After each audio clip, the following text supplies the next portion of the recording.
mentioned it. A lot of people are asking what's going on. Are the rumors true? Is it possibly Spence? Is it Pacquiao? Who is Mario Barrios sharing the ring with next? You know what? He's put himself in a great position through hard work. He's a tremendous story. When he turned pro and what he's been able to accomplish being a two-time world champion. And I always told everybody, he fights all comers. When we fought Gervonta Davis, all my hats off to Gervonta Davis. But it was very difficult for us to make the weight. We were going to move up in weight. They presented us, with this opportunity, and he said, "You know what? I'll bite down for it one more time." And then from there, obviously we had a tough loss, but it was a competitive fight. And his first fight at 147 pounds, he goes on and takes on Keith Thurman. No tune-ups, no getting used to the thing. Goes at that point is about as good as you can get in the division, and took on that. So he takes on all comers, all challenges. His first world title against Batirov, the Russian, is about as tough as you could have done at the time.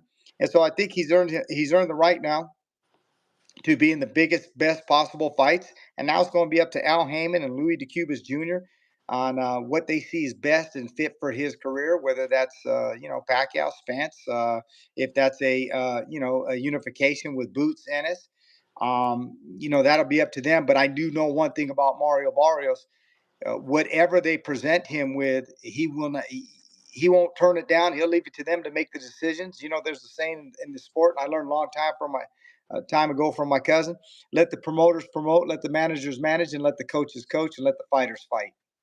This is awesome, man. You mentioned all those names, and you did mention the unification, and you did mention big fights. But you also missed Brian Norman Jr., also the WB O champion. So, is that as that any interest at all, or is it just really big fights for for Barrios? Well, I'm not going to take nothing away from Brian Norman. He's a world champion, so obviously he's put himself in the mix.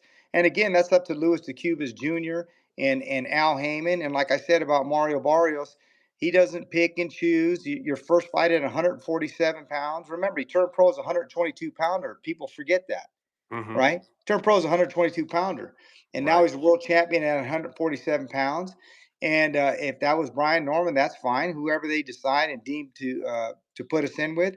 And my hats off to Brian Norman. He's a world champion. He's earned his right to be in the discussion.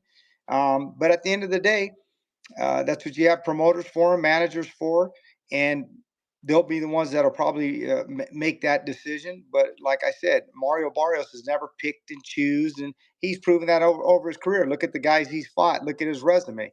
You first fight ever at 147 pounds, you jump right into Keith Thurman. I mean, I, Right. I I think that speaks volume. So and I have big respect for Norman. I think he's a great fighter. His opportunity will come. I have great respect for Boots Ennis, obviously what he's accomplished. And I have great respect for Earl Spence, what he's accomplished. So we'll see how it plays out. And any of those guys would be a great fight. As far as those guys, who do you feel like possesses the most challenging? Well, I think the most challenging is Boots Ennis because he can fight you in a plethora of ways, right? Now, that doesn't mean that, Brian, what people got to understand is people will say, well, then for sure you're picking, this guy would beat that guy. No, that's why they make the fights. Hmm. So let's say Ennis versus Norman. I think Ennis can do more things than Norman can do. But that doesn't mean that Norman, being great at what he does, can't apply that and make that fight to his style. That could happen. But for the most part, you normally like the guy who can do different things, he can adapt, and has more ways and more paths to victory. And I would say that would have to be Boots Ennis. I think he has more paths to victory if he fights a guy like Norman or some of those guys. But again, that said, that doesn't mean necessarily you're going to win. Right. Do you feel like you guys would be going into that fight as the B side or A side in that fight? And who do you feel like would be the handlers to actually be putting the fight on? now that Jerome Tennis is the unified champion? Well, that's obviously up to the powers that be, the TV networks and the promoters. And I never get too caught up in the A side, the B side. Obviously, that I took Hector Garcia against Chris Colbert, a 27-1 underdog. We were the B side in everybody's eyes, not in my eyes. We did that fight on 19 days' notice. I had Robert Guerrero. If you look at his career, and I handled his career, we were considered the B side against Andre Berto. We were considered the B side against Casides. We were considered the B side against Malcolm Clausen. Hell, his entire career, he was considered the B side. And guess what? He turned pro as a 22 pounder, won the 26-pound world title, won the 30-pound world title, won the title at 35 against Casides when Marquez refused to fight him, skipped 40 and won the title at 47.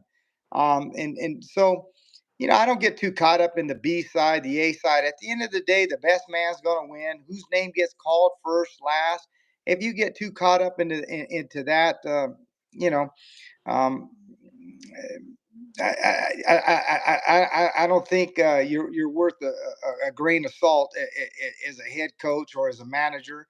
Do you want to get the best deal for your fighter? Do you want to get your fighter paid the most possible money and put in the best possible position? Yeah, I get that. But at the end of the day, the fight's going to happen. The fight's going to fight, and whoever the best man is going to win. Now, Coach, were those rumors true about Pacquiao and Spence as far as possibilities? Pacquiao and Spence, I don't know. Okay, okay, okay. I'm not. Um, I don't work with Spence, and I don't work with Manny Pacquiao, so I'm not privy to any of that. Would it surprise me? No. If Spence is a great fighter, and Pacquiao, obviously, what he's accomplished is second to none. And if anybody deserves and thinks he could come back and perform at a high level, that would be Manny Pacquiao. If anybody probably could do it, obviously it would be him, and he's earned the right to have one more shot and see what happens. So if it was that, that'd be fantastic. I think it'd be great for the sport, but we'll see how that plays out.